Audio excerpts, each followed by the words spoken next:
it's lovely, and it sounds like music from Mars to me.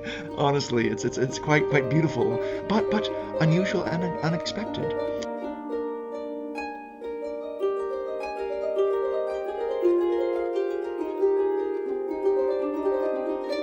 Hi, Bill. How are you doing today?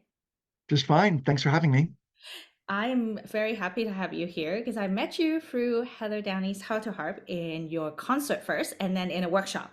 And I was very intrigued by the type of music and also the type of harp that you play. So I'm very excited to have you in here and share your music journey with us. So I always Great. start by asking my guests, how did the harp come to your life? Like, what is your music journey like? Tell us about that. Well, it's a funny thing, and I've met so many players, my own students, and I ask the same question, like, what brought you to the harp? And some say, well, when I was really little, I always wanted to play the harp, and quite frankly, I didn't even know how to spell the harp until I happened to have just been in a concert. I My first real job was at the University of Rochester in New York as a librarian. And when I moved there, I was really happy to find that they had a folk club that had weekly sessions and monthly concerts. And it just so happened that one of the concerts was with Robin Williamson, and his group at the time um, was promoting his American Stonehenge repertoire. And amongst his band was the very young Sylvia Woods. I didn't know that until afterwards, but I went to the concert thinking, oh wow, Robin's playing, it'd be fantastic. And I saw this harp, and gosh, she was so beautiful, and the harp was so beautiful, and I kind of left there thinking, I wonder if maybe I could play. I didn't, I hadn't even thought of playing the harp, but it was just an amazing um, a turn of events that really did start the ball rolling, and it was lovely. And of course, trying to find the harp took ages. Of course, this is all before the internet. Right. And in order to find something out, you either had to ask people or write letters. And so it took some time to find out who made them, how much they cost, how do you begin getting such an instrument. And strangely, I found a secondhand one in a guitar shop in Rochester, and I hadn't really gone in because it's for guitars, so why would they have a harp? But they had in the back a little harp. It was covered in dust, and I didn't know anything about harps, and I just bought it because it looked like a harp, and it turned out to have been a wire-strung harp. And I thought, well, okay, that's what a harp is. And I just started playing it and teaching myself. And it wasn't until a little while later that I went to a workshop with my future harp teacher, Roxanne Ziegler, and asked her if she gave lessons. And she said, of course. And so I stayed working with her for several years, and it was lovely. She was very, very kind to me. And it was an amazing thing because I've run into the sort of classical pedal harp teachers who know and love the pedal harp, but that's it. They don't really care about, anything else other than that repertoire. And Roxanne was interested in all, ages, all styles and everything. It was fantastic. It was very, very exciting to be with her. And she was very kind in helping me with the wire-string harp, even though she admitted that it was outside her style of playing with the finger pads, of course. Um, but we worked on it as far as we could, and then she said, it might not be a bad idea if you upgrade to a different kind of harp. And so I got into using one of the Lion and Healy Troubadour One, the Wow. very large Yes. so-called troubadour harps. It's such a joke because, of course, this is a medieval minstrel, and here we have like a miniature, something that's like a size of a pedal harp.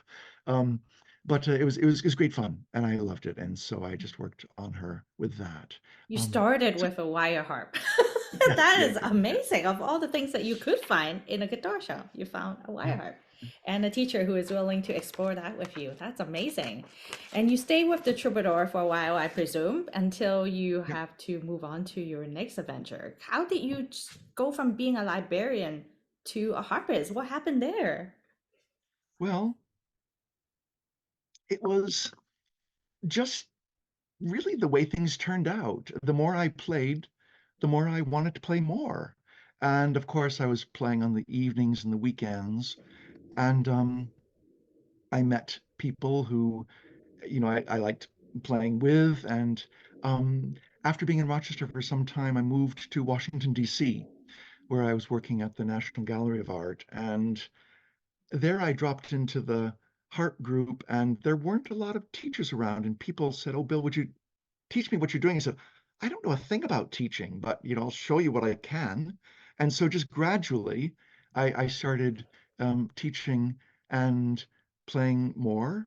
And I started meeting wonderful players and found myself with a flute player, and we had a duo, and I joined a small early music quartet, and found myself working with some historical dancers who performed in costumes, playing 16th century dances. It was wonderful, and it was quite a lively time in my life where I remember working during the day, and in the evening it was either rehearsing or practicing or teaching or performing, and I would just be exhausted. And so something had to give. And in the end, I just decided that maybe I could make a go of it, playing the harp.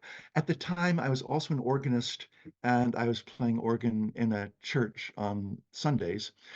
And I calculated that, well, I think I can probably afford the rent if I keep with the organ job. At least that's steady, and then I can just see where things go with the harp. That's awesome.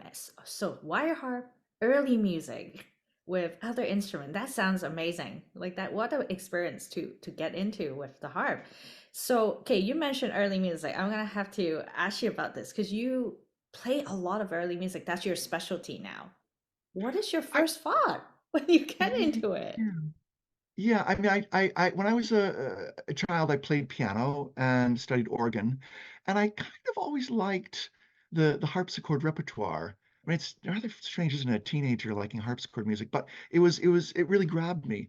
And when I studied organ, my teacher always wanted me to look into the 19th century and the 20th century repertoire. And I said, "Oh no, can I stick with Bach?" And things like that. So it was really kind of a funny thing to beg to have the earlier material.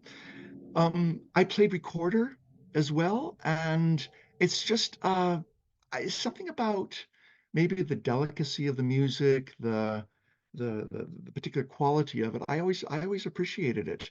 Um, and so it wasn't just the wire strung harps that I was playing. I also wound up getting some historical harps that were strung in gut, and also bray harps.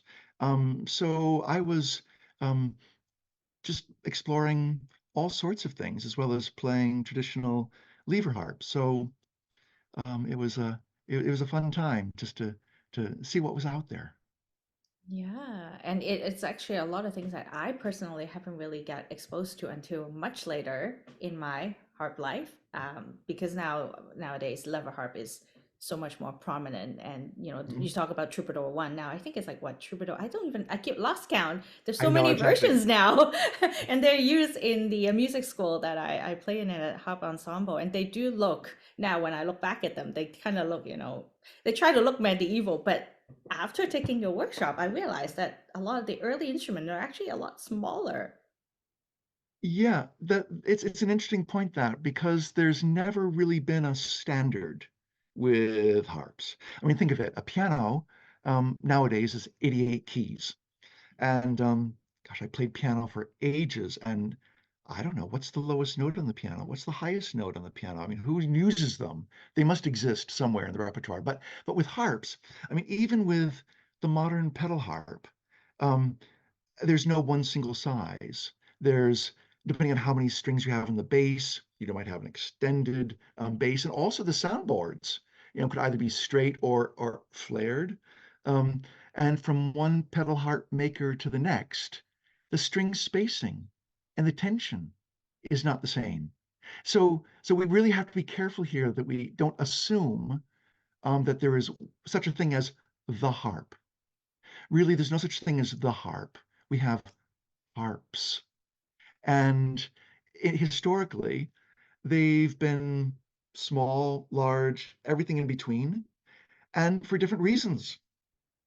One reason for having a small harp, a very good reason, is that if you're living a nomadic lifestyle, why would you have a large floor standing instrument if the Vikings might be attacking the next day?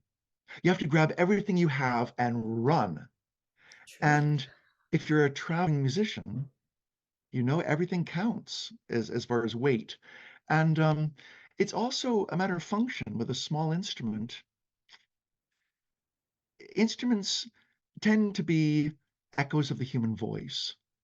And what is the range of the human voice? Well, I'm an untrained singer. I've been singing in choir for some time now, but my range is about a comfortable octave, maybe an octave and a fifth, so 12 notes. And so if your harp is accompanying you, why do you need a grand piano if you're duetting with another instrument, if you get my drift? So um, True.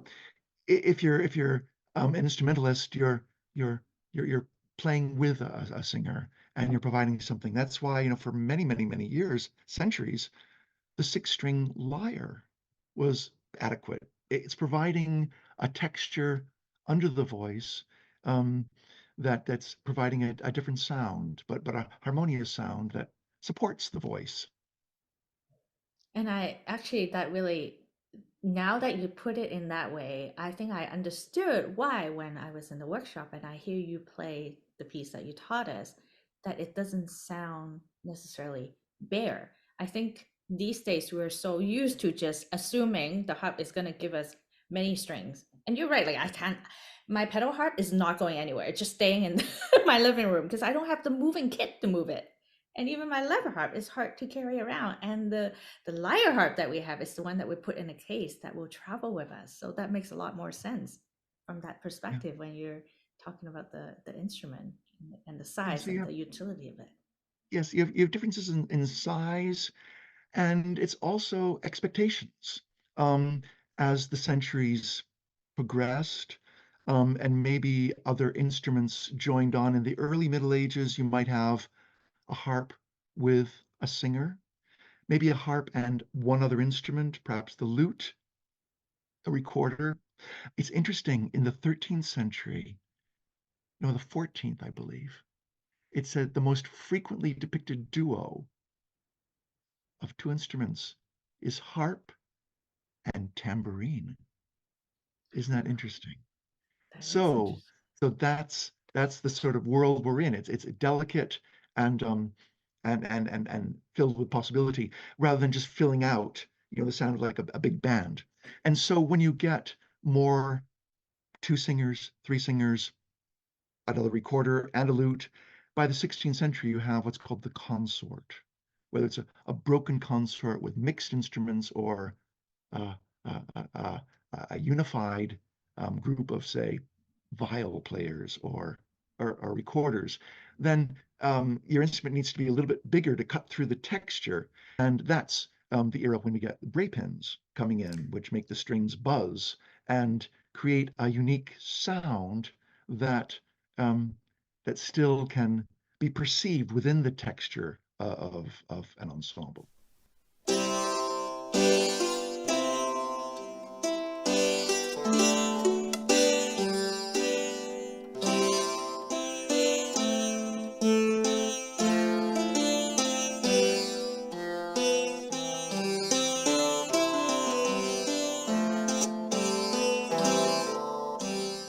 The first time I have came across a bray harp was a friend of mine who lived in Germany, and there is a harp maker there. He will reproduce some of the historic harp or model some harp around them.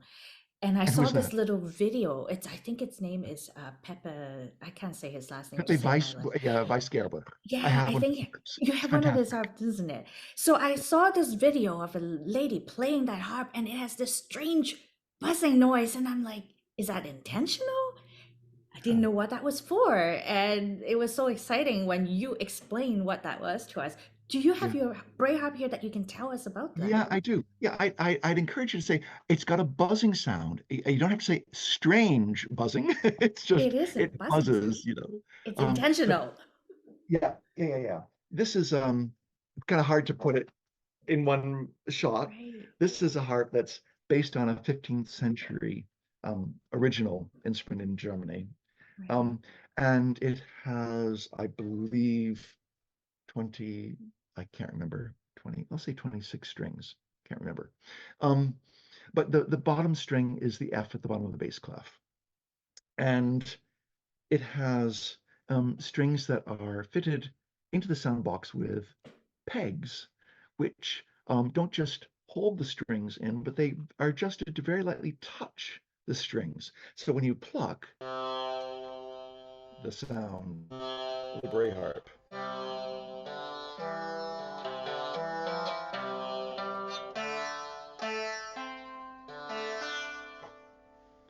and this is the sound of the harp in the 15th century. Um, in English, if someone's whining, they're complaining about something, and you say, "Oh, well, please, would you stop harping on about that?" It's a funny term to say. Harps are so beautiful. Why would you use that phrase? Don't harp. Don't stop complaining. Well, I think there's something a little bit zzz, niggling about the survival of that memory of the harp as a buzzing instrument. But really, that sound with the buzz is also the sound of the viol. It's also the sound of the hurdy-gurdy. It's the Right. sound of the crumhorn. In organs, there's a particular stop called the regale, the reeds. And so really it's part of the color of tonality from the late Middle Ages into the Renaissance for all instruments. For us, of course it is strange because we expect a harp to sound like a pedal harp, but we're not in you know, always in the 21st century that playing earlier music I think benefits absolutely from instruments from the day and letting them teach us what the sound is. The buzz enlivens the string and it increases the sustain. And the Robert Apu manuscript, which is the earliest source of harp music from anywhere in Europe, um, was um, performed largely on the Bray harp. So it was greatly enamored as an instrument in Wales. And such an instrument was played into the 19th century. So we think of the 19th as being, the industrial age and the modern world and all that, but they were still clinging to the ancient world there. Um, certainly, they also had at the same time been exposed to the pedal harp and the triple harp, but it was not unusual to find Bray harps still being used. And there are Welsh poems from the late Middle Ages which praise the sound of the Bray harp and talk about how beautiful the sound is and how it has the ability to express every profound feeling. Isn't that Wow. wonderful? That So that, is beautiful. like a singing voice, the Bray harp can mimic the the human voice. So How indeed, exciting. in Wales, you don't play the harp, you sing the harp. They talk of a canny tellen, not play the harp. How did you get into the Wales and there's a couple regions sort of nearby that you study the music? Like, is that because that's where most of those early harp music are, or do you specifically want to explore that region's music? Well, I happened upon the Robert Apu manuscript from being associated with an early music festival in America, in Massachusetts, where there was early meeting in the early 80s, I think about 82 perhaps, I have to really try to remember, um, when the Historical Harp Society was formed. And I joined the administration and wanted to help out. And they suggested that I contact a guy in Wales, in Cardiff, whose name is Robert Evans, who was a maker of beautiful, exquisitely beautiful historical harps. And he's also a player of the crwth, the Welsh bowed lyre. And he was really doing wonderful work looking at the manuscript. I didn't even know what the manuscript was, but I was just told, well, just make sure you organize it so that he can come to speak at the conference.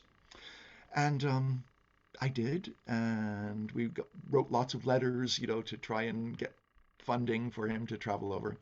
And hearing him speak was the first time I had any inkling about this thing, and it just was fantastic. It was just mind blowing to hear that we had possibility of diving into something that was so unexpectedly distant but evocatively beautiful. And anyway, we just stayed in touch after that. And in the early 1990s, I left my position as a librarian in Washington and decided to move to Scotland to learn about making harps. And because I was in the UK, I traveled down to Wales as often as I could. So that was really how I was able to develop, working in collaboration with him, because he, whilst he made the harps, wasn't necessarily a player himself. And so it was a really convenient collaboration for him to, on one hand, be able to dictate the instructions, translating from the medieval Welsh and saying, you're supposed to put your third finger here and your thumb here and do it da da da da, and you get something magical. And so we worked together. I still do, and so that's really how it came about. It's not really, unfortunately, the sort of thing you could contact your local university and find out about. Indeed, very few people in Wales play this music. It's quite a shame. Um, but then, same in Scotland, there aren't many people that play the ancient wire-strung Highland Clarsach either. So it's a bit of a minority endeavor, but nevertheless we press on. So that's how I kind of got into it. Interesting. I have a question about the manuscript, but before we get into that, what is the difference between a classic and sort of, what we would generally just call a Celtic harp or a lever harp or something along those lines? Why is there that Okay. specific term? Well, in Scottish Gaelic, Clarsach means harp. So all harps are Clarsach. However, words change meaning across the centuries. And when the word was originally used in uh, late medieval sources, either poetry or accounts of payment to players, we find that there's a distinction between so and so playing Clarsach and so playing harp. So it seems that the Clarsach was originally the wire-strung Highland harp. And harp, we can propose, may have been used for the gut-strung instrument. Now, just as Scotland now is, well, we can say at least bilingual, if not trilingual, because we have English, Gaelic, and also Scots, sort of the language of Robert Burns. Uh, we, we find that there's a proposal that the wire-strung Clarsach was the instrument of the Gaels, played in the Highlands and the Islands and Ireland, where in Ireland it was called Clarsach rather than Clarsach. in the Scots. So same word, but just slightly mutating. Whereas in the lowland, perhaps, because it was more closely connected to trade and culture with the continent, we find having the gut-strung harp as a likely there. Now, that was the narrative that we proposed 20, 30 years ago. It's recently been challenged. Keith Sanger, who's one of the great scholars of the field, um, is looking for evidence to support this. And it's not easy to find sources that um, document players by name or the instrument. We have, in a way, not a lot to go on, other than the fact we have a Gaelic word and we have a few beautiful instruments that were definitely made within the Scottish patronage and the Scottish royal family for Queen Mary, as we find one of the harps. Um, so we're still trying to piece together how all of these work. But it's just to say that the Clarsach um, was, in its day, a wire-strung harp that had particular characteristics. The most important, it had a sound box carved from a single block of wood. I have a small wire-string harp here to show by the sound box, of course, here. And players of modern lever harps will know that you've got sound holes in the back, although there's no sound holes here. They're in the front. This is to let the sound out to the audience. Why would the sound go into your stomach?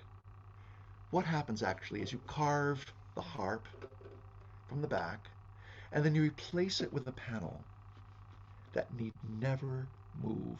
So often people write to us at Ardival Harps, where I work, and say, oh, how do I take the back off to change a string? Well, you don't. You replace the string from the front. You simply make the knot on the wire, and you poke it through the front, and it catches with the toggle from behind. It's very, very simple. And so the most important aspect is that it was carved, not made from a glued construction, from a single block of wood.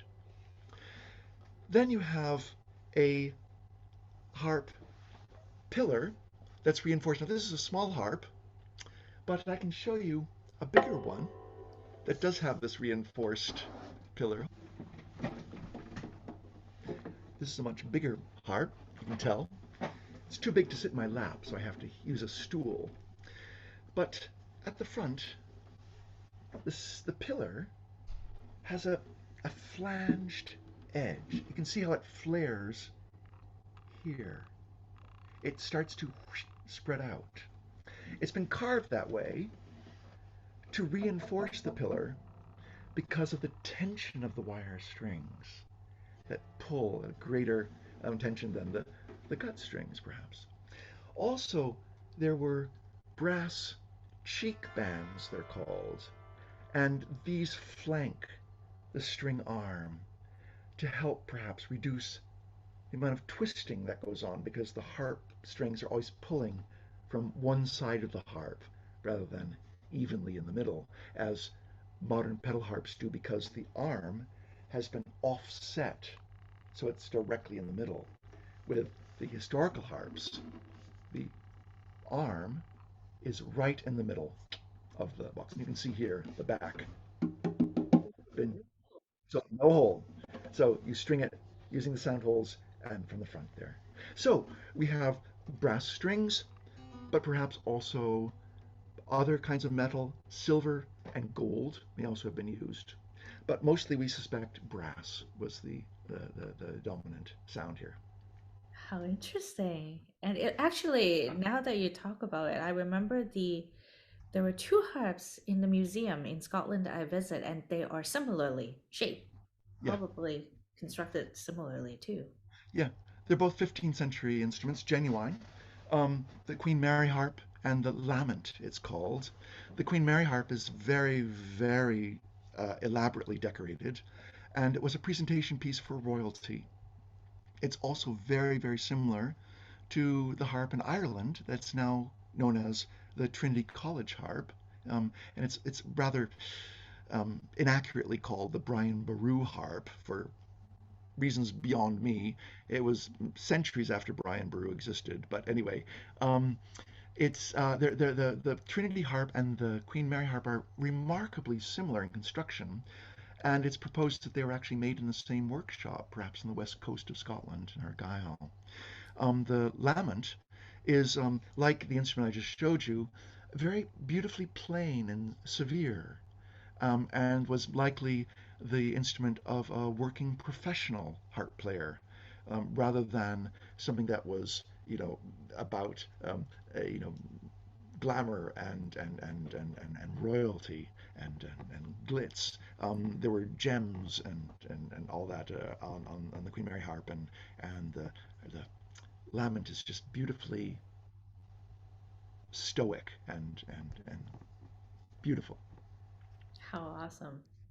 Okay, now onto the manuscript, which was very intriguing for me to learn because I learn music as a modern person, so we're used to seeing music on the staff, with your clefs and all that.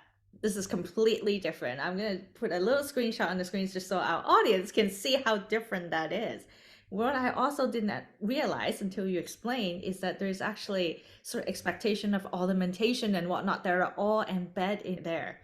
Tell us about working with this manuscript. You already allude to sort of why that was interesting to you. Um, is it because it is such a lost art that no one is promoting it, so it's not being played very often? What's happening there? Why should we pay attention to this manuscript? Well, first of all, you talk about the need for music. It's true. When I was studying piano, for me, the music was the piece of paper that was sitting in front of me, and I looked at it and do what you see. When I moved to Scotland and I started teaching people, many of whom aren't necessarily comfortable about reading music, I said, that's all right. We can teach by ear. And in fact, a lot of teaching happens by ear. For this repertoire, in its day, 14th, 15th centuries, the music was entirely composed and taught and performed by ear. Memory was the great defining characteristic of the education in, dare I say, the bardic school. That's just me. So it's just the school, the idea of learning these skills. And writing it down violated all the rules of the principles.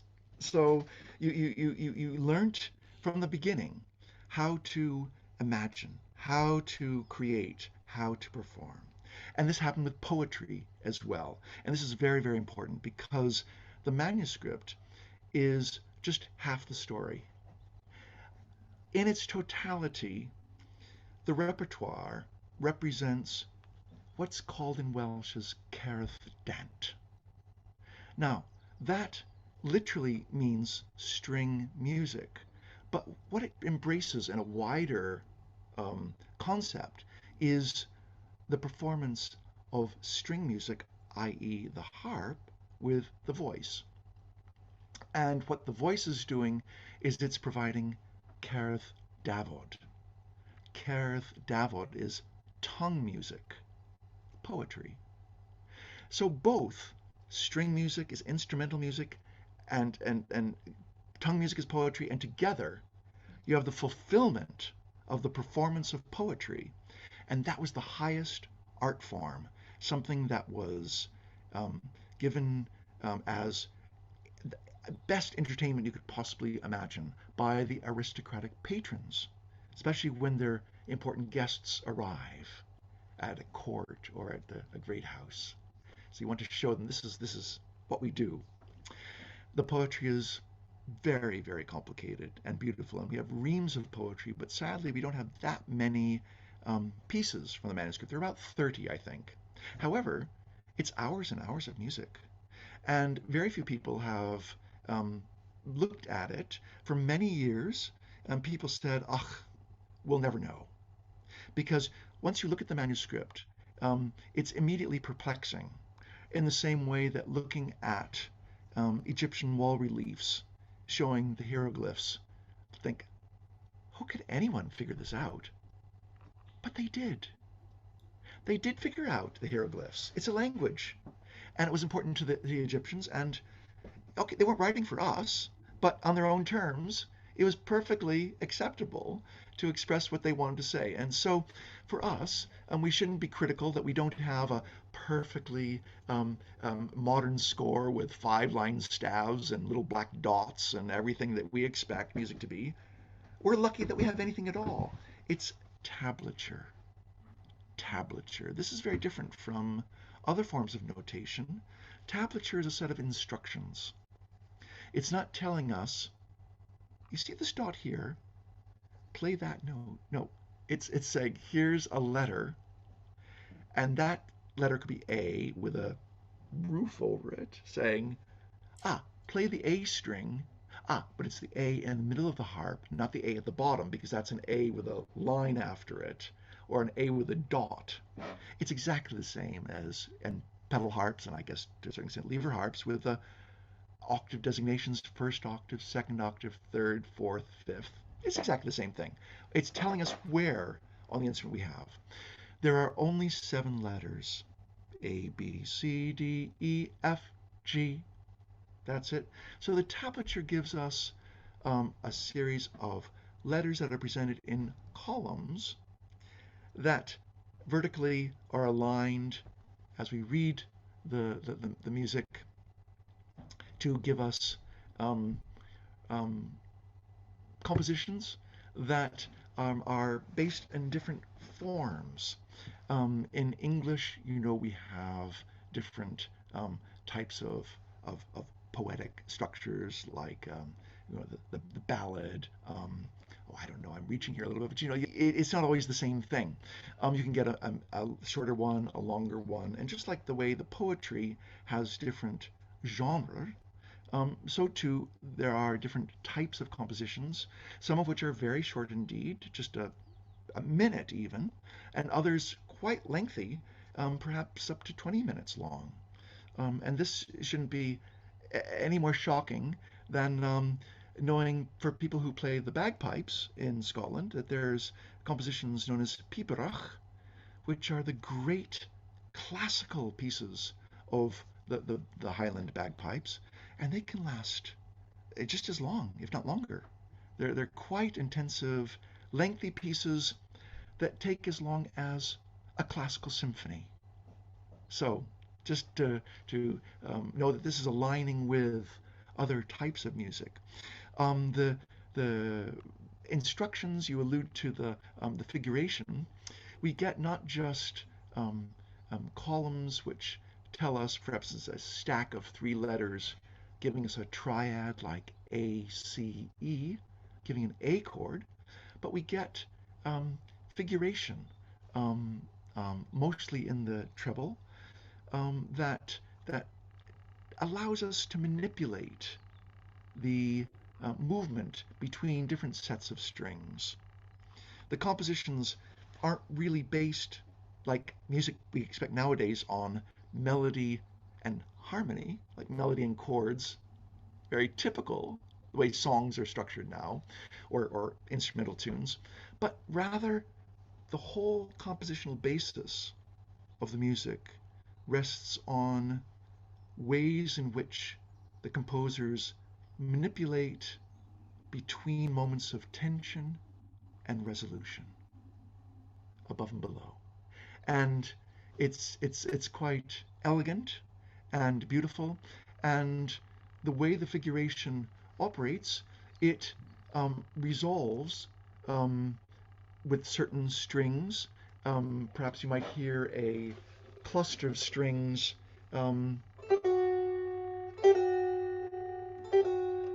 before, and you only hear the final one at the end rather than all of them. It'd be a blur. It'd be a bit like if you played the piano with the pedal on all the time and the strings are all vibrating. So having a what amounts to a damping technique, and it was played with the fingernails, you are getting a very different approach to the music, first of all, but also the technique of playing, let alone the instrument.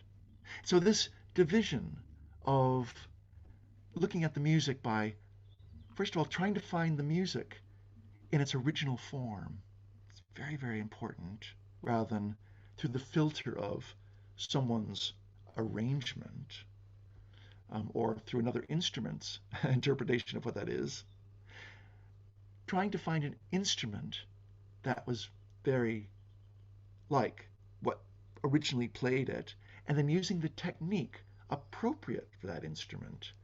You know, it makes no sense to sit down at a harpsichord with the full force that you would play a Steinway grand piano. You just go, the instrument would blow up. In the same way that if you sat down at the wire-strung harp with a Salzedo pedal technique with your arms out and you know the strings would just rip out of the out of the box. Um, so you have to be sensitive to um, letting the instrument teach you and being a little bit aware of what is um, that goal to hear something that you might not be aware of already. And so it's that to me, what's exciting about playing this music is the unexpected quality. The harmonies are sometimes very beautiful, and other times they're kind of unsettling. And you have to think, oh, I've done everything right. Is this a mistake? And you think, no, it's just the contrast. It's tension and resolution, but not necessarily in the way that we would expect a modern traditional song to to operate. Yeah, it was very surprising. And the combination of that music on the particular instrument, like you said, with the right technique, is not something I have seen before. And I now that you talk about the fact that a lot of music was taught by ear, the sheer fact that we have some kind of written record of the music make it that much more special, I think. It's amazing. We're so lucky. It seems that the manuscript came about perhaps in the 16th century. We have a proposed name of the person who might have written it down. His name is William, by the way, William Pentland. So I feel a little bit involved, as having William myself, and Robert ap Hugh, like Robert Evans in Wales, and so people kind of jokingly refer to us as the embodiment of these ancient characters. Um, William Pentland was a master harpist who won the top level. It's called Pencairth at a competition in the 1500s. And we have a reference that this came from certain pieces came from his book.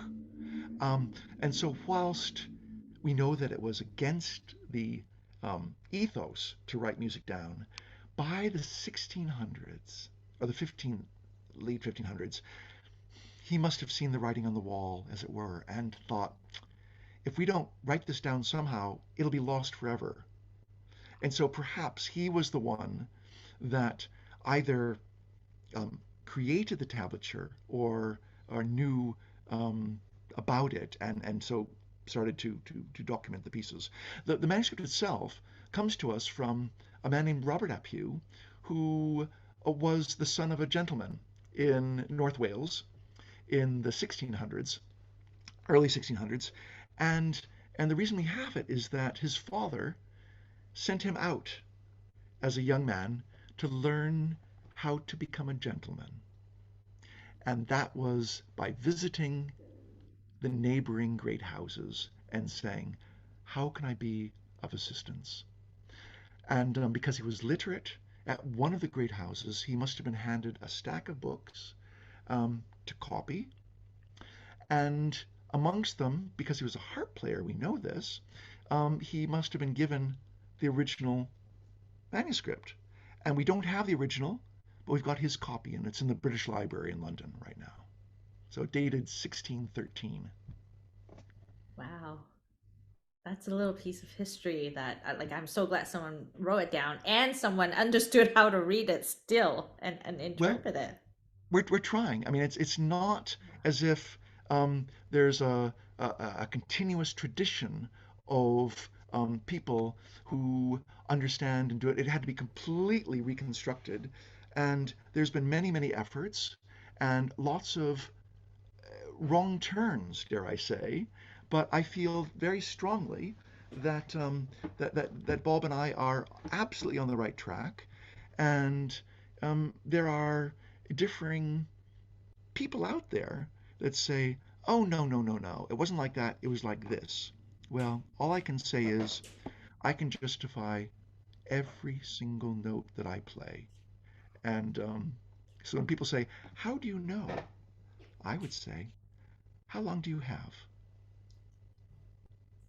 That's awesome. And I'll explain it. Yes. So it's there. We can justify it. But it's lovely. And it sounds like music from Mars to me. Honestly, It it's does. quite beautiful, but unusual and unexpected.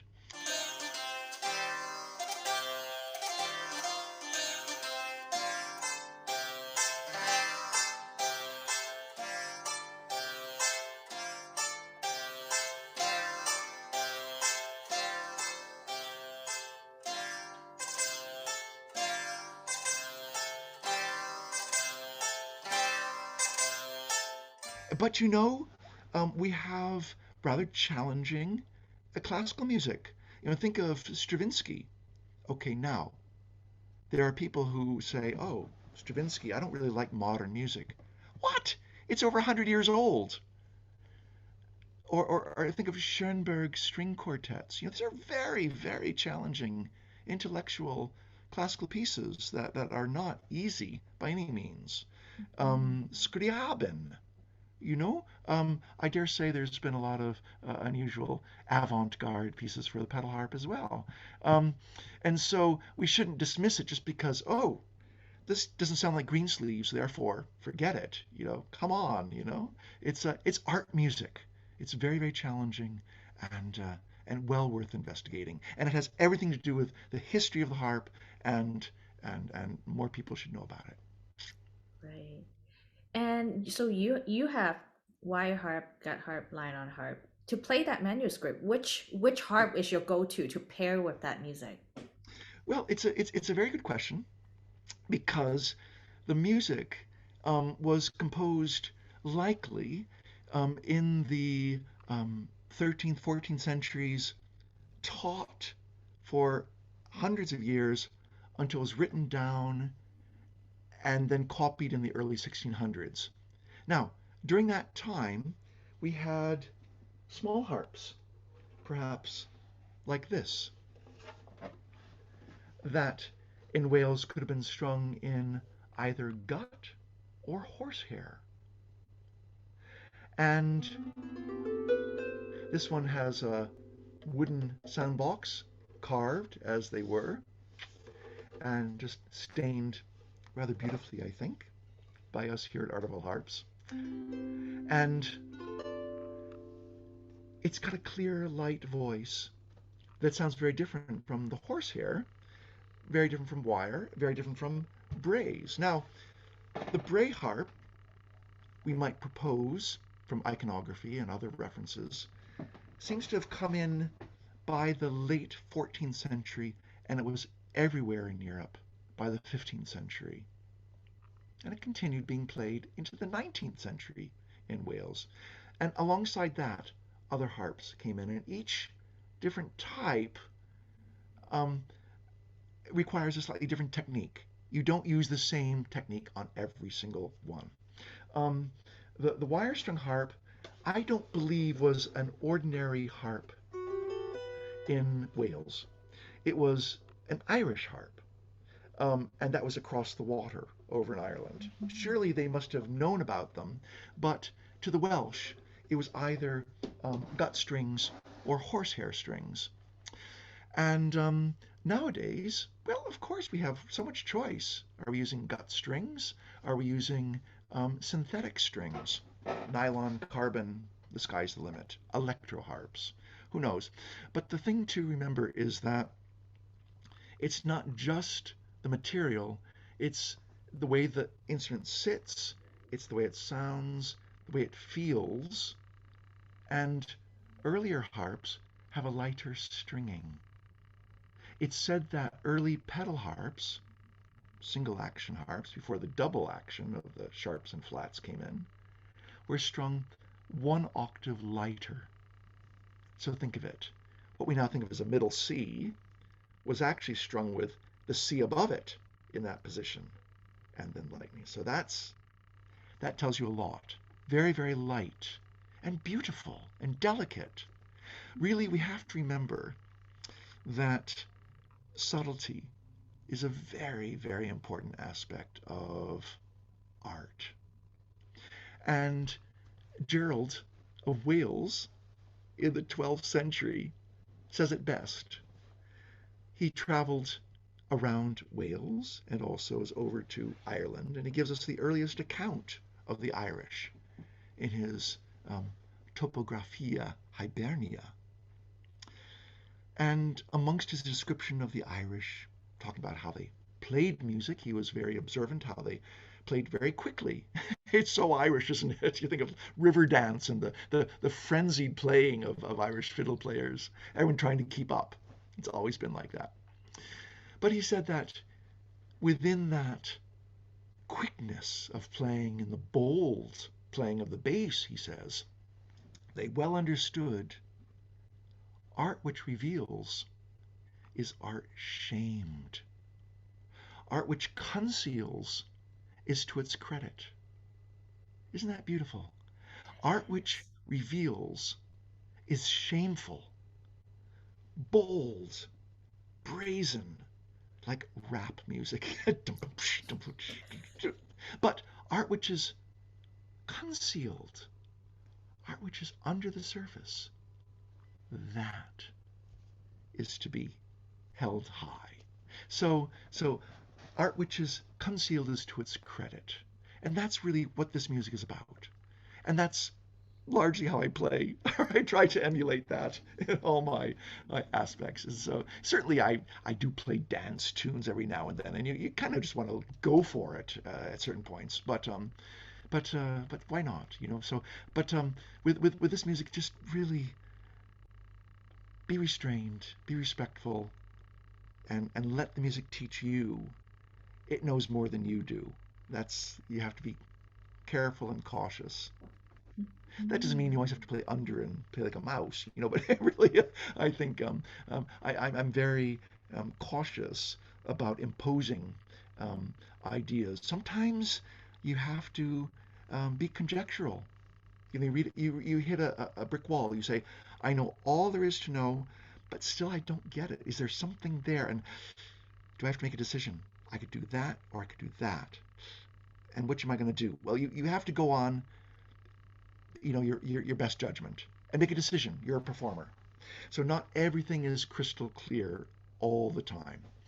So when I teach this music, I often say, well, this is what we know now. There's perhaps a mistake in the manuscript, and why shouldn't there be? Someone's just handwriting it. How often have we made mistakes writing stuff down? Indeed, who uses a pencil anymore? I think that's why spell check exists on the typewriters, so that it's catching us out whether we like it or not. Um, but, uh, but being available to just evaluate, could it go one way or the other, and what's the best solution here? So it's a I'm constantly evaluating that, and sometimes I change my mind, and that's an important part of the process to say, well, back then I thought this, but now the more pieces I play and the more information I get, the more I have to go on to say, I think this is the way it should be. So it's quite fun actually to play something. I don't necessarily want to be the only a fish in the ocean playing this. I really wish more people were playing it. That's why I'm teaching it. I feel the more people out there playing it, hearing it, we can discuss it more. And it should be discussed because it's something that scholars have hitherto not been aware of or ignored.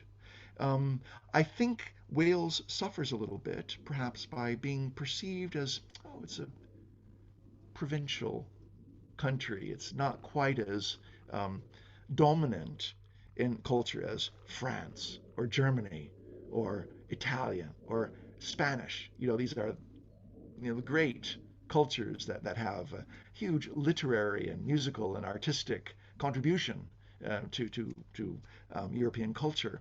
And Wales, well, Wales kind of by itself. But where else is the music? We've got it here, and we just need to look at it a little bit more closely. That's all.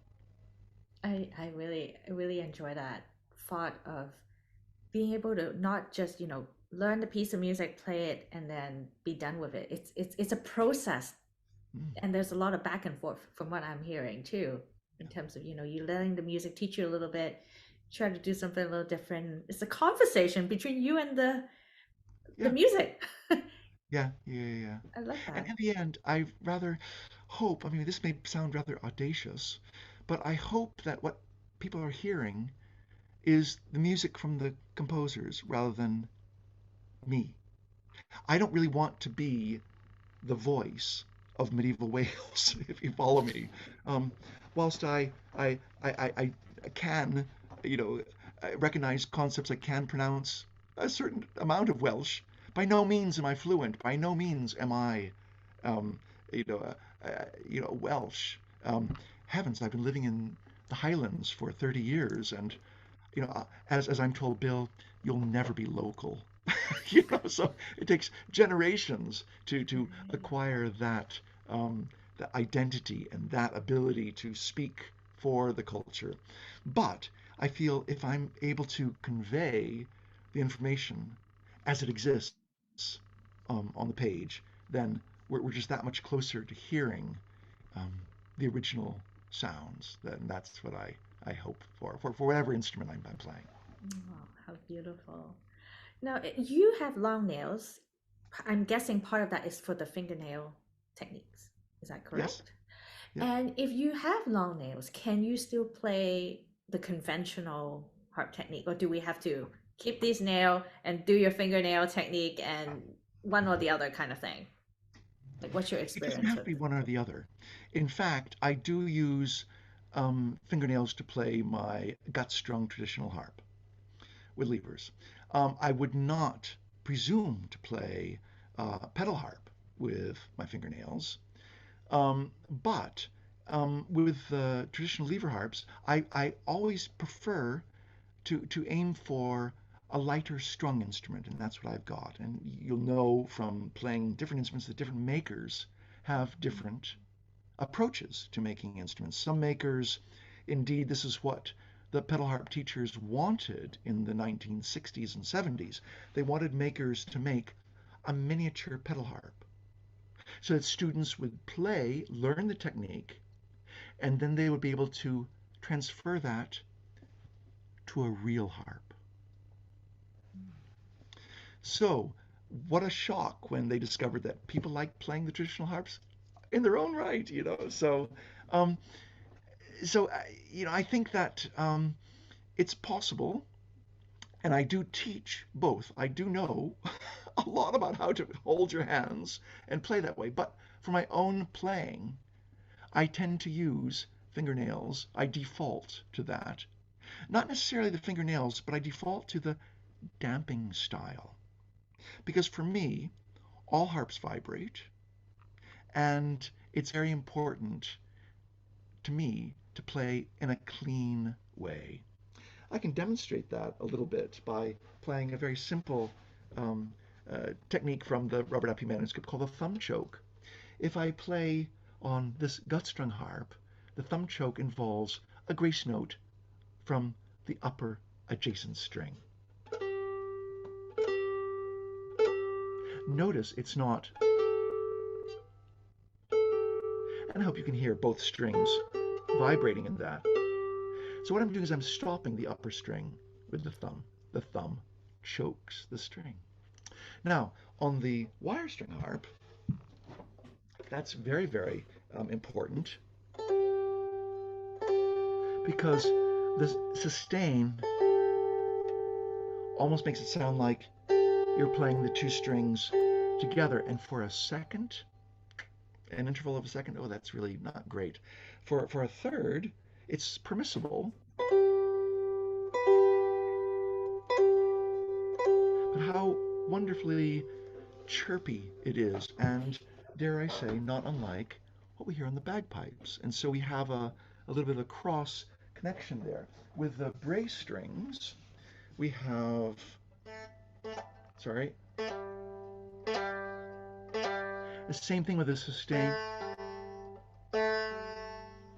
It's a bit of a blur.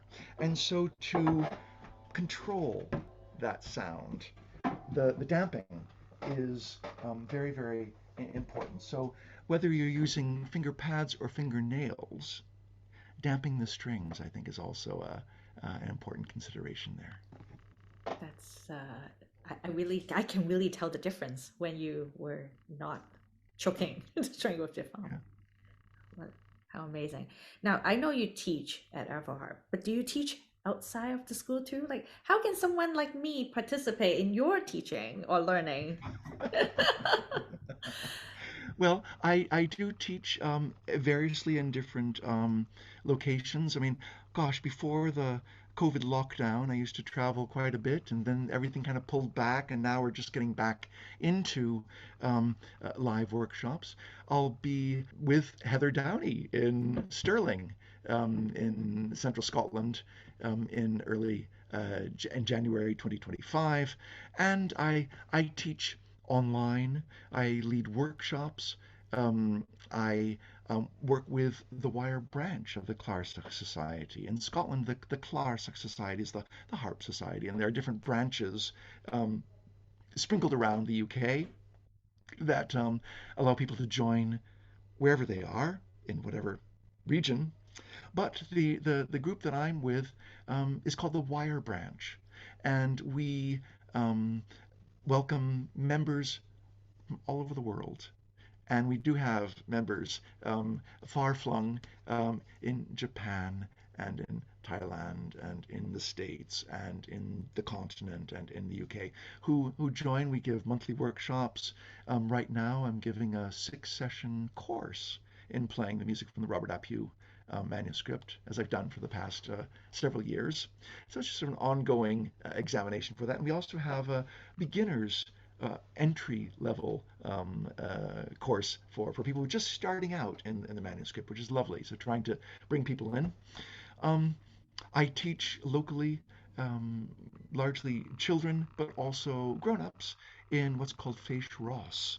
Fèis is the Gaelic for festival, and it's a cultural organization devoted to teaching traditional music. And so I teach groups through there, and of course people come to our house, and so just a variety of ways. But how nice that we now have the online possibility to reach people as well. Where can we find out your teaching schedule if we're interested in joining your workshop? Well, I don't necessarily have a published list of all that. I have a website which is Okay. billtaylor.eu. Um, and you can always contact me through the site to find out if something's coming up. I don't always have it completely up to Up date to with date. all the events, but every now and then I may be out and about, and I'd love to hear from anyone to correspond about the music or playing, and we'll see where it leads. Yeah, that's awesome. And does the wire branch of the Harp Society has a website? Do they have a Yes, website? yes, yes, yes, yes, yes. That's the website, if I remember correctly, that has your fingernail technique booklet, right? Is Yes, that the same place? there are actually two. There's an Oh, archival website for the Wire branch, and then there's the sort of the active ah, branch. okay, The yes, you're current gonna have to send me email, the active. it's the current website address is wirebranch.co.uk, Okay, and you can also find other branches of the Clarsach Society through the website of the Clarsach Society, which is clarsachsociety.co.uk. I'm sure something like that. Yeah. great. And when I was in Scotland last time, a harp friend of mine just bought a wire-strung harp from your shop, and she was so excited about it. Does your shop ship worldwide if we're interested Yep. in getting one of these harps? Uh-huh. Yes, absolutely. We Okay. ship all over the world, and we have boxes that are purposely made for shipping, and we've been on the go for about 30 years. I originally moved to Scotland to work with another harp maker, and I wound up joining Alec and Zan Dunn at Ardival Harps in the early 1990s.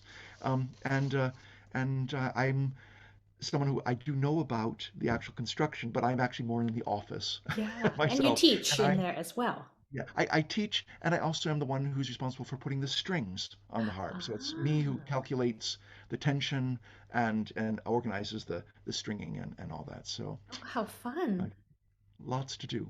Yeah. Yeah. And I have been looking for a portable harp, like because as you know, even this is not portable. But after hearing you play at Heather's membership there and talking about that manuscript as well, it really gave me a different view into what a smaller harp can actually do. Because I always thought, oh, if you only give me two octaves, like what can I do with it? That really changed, like how you play that manuscript has really Yes. changed my view towards that, which Yeah. I'm You very remember grateful that for. the bagpipes, 9 notes. True. There are several thousand pipe tunes. Yeah. It's the national instrument. The bagpipes. The Right. fiddle has 2.5 octaves, and that's what this instrument is. Right. And you don't even have levers. You're not even changing any of the. Well, what you can do, like when you have your own levers, you can retune before you start, depending on the piece you Mhm. want to play, and you can also fret certain pieces. So, for instance, if I'm playing a tune like this,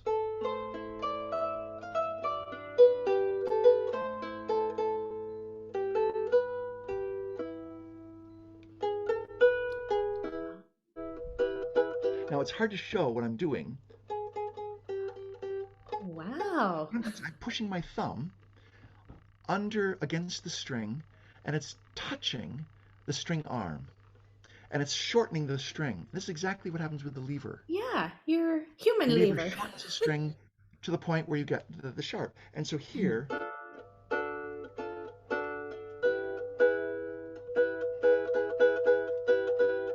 so I can play occasional sharps and flats because that's what they did. You could also push at the bass. I can show you here. Here's if I press from behind. Can you see how I'm pressing with my the Yeah. back of my index finger? It's not terribly loud, but it's a possibility of trying to find a way of doing it. In the 16th century, there's a Spanish treatise that explains the harp is an imperfect instrument. That is to say, it doesn't have all the notes.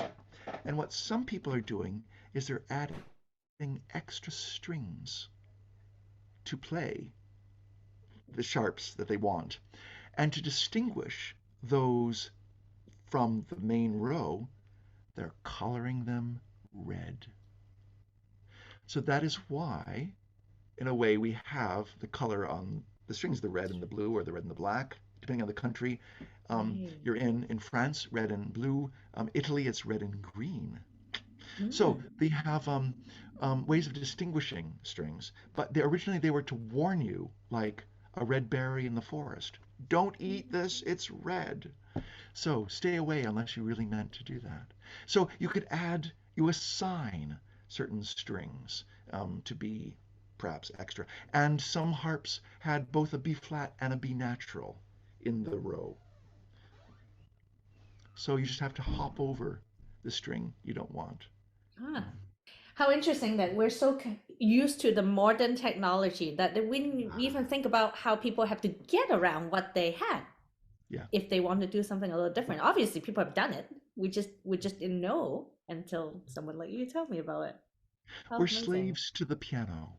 I We think the are. piano had defined this is how music operates. And we all teach theory according to do, re, mi, fa, sol, la, ti, do. Here's the black notes. We split up the keys. There's the chords. Boom, away you go. And there's so many other approaches with different Wow. tunings and different harmonies that it's lovely. And we just need to, um, as I studied art history, and the not music actually, so I'm a little bit of imposter syndrome here. In art history, it's all about learning to look. Isn't that great? And so perhaps with music, it's learning to listen. Hmm. I'm really grateful for what you have shown us about the possibility of a small instrument that was designed way before us that play absolutely beautiful music that somehow some of them managed to survive in the form of a manuscript, that there are folks like yourself who are working on it and teaching it. It gives me a new perspective towards appreciating a smaller instrument and what its possibilities are. So I'm very grateful for that. Thank you Yeah, so much for spending the time with us today, Bill. yeah, not at all. But take care. There were large instruments as well. It doesn't mean to True. say that the historical instruments are always, oh, how Tiny. cute. No, no, no. Some of them are quite big, and I do play Yeah. big instruments as well, by the way. It's just that, Well, the organ would be easier. quite a bit bigger compared to some of the things that you're playing here. But Yeah, I take your point about being the nomadic lifestyle. I remember going to a museum in Stockholm, and they have this drawing of a medieval band, for lack of a better term, and it looks the harp, the shape of the harp, look more or less like the Bray harp, and this person is yeah. just holding it and they're Yes, yes, walking yes. and Absolutely. playing, right? What you can do is you can hook up a belt. I can sort of stand up Yeah. roughly to show you. Do you see pictures of people standing? But if you have a belt with a cord that goes Right. around, you can sort of let the harp sit, Yeah. and it rests, allowing you to play. Right. But I mean, to me, I'd rather sit. So Sit. much more stable. But if that's your job to play on the Right. street, it's just that to me, oh dear, playing on the street, that's like busking. That's hard work. And I'd Yes. rather to imagine playing in a nice, cozy castle with people sitting in silence, listening to me play You're subtly right. rather than having belt out, power chords on the harp. That's true. All that being said is I wouldn't want to strap this around my hip. Probably not an organ either. So I think what is there is a place for every shapes and size Yeah, of the instrument too. So thank sure. you so much. Very happy, right?